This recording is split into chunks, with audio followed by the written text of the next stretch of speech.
uJabu usaphila ukuba azange ngikuse kulesa sangoma. Isandla zami igcwele igazi. Phase 1 weplan usuphelele.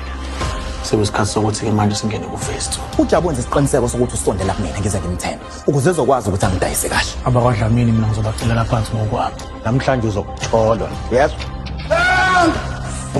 Impilo yakhe yanqanyula ngakube yisikhathi sakhe. Inqanyule lenkampani yala ekhaya isibakhulu holdings. Sanibonani guys, welcome back to yet another video. You guys, Jabu, like Jabu, like I'm just wondering once Jabu, like, because it looks like he hijacked a speech somewhere there in that celebration kapheteni. That celebration looks like I shame Upeten is going to regret having it, because remember umeme itego long guys, she invited the whole Durban, so the most important people are hearing all this that Jabu was saying, and obviously certain stakeholders are going to want to withdraw their association with Sibongile Holdings, because I mean the publicity that's gonna come with this.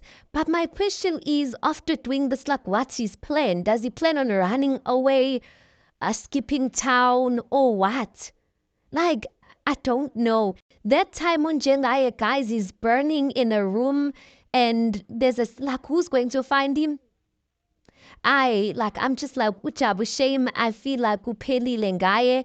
I am just curious to see what's going to happen with Sibongile, if she's still going to go ahead and continue suing the Dlaminis.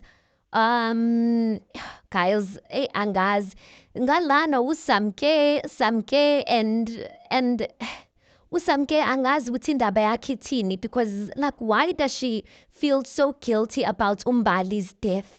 Like for me it feels like maybe there's something there. Like, why can't she let go of it? Like, like the way she feels so guilty ngati beka nesandla in Samke's death. Anyway guys, tell me your thoughts on this trailer. Please do make sure you like the video. Please do subscribe. It is absolutely for free of charge, and I'll see you guys on the next one.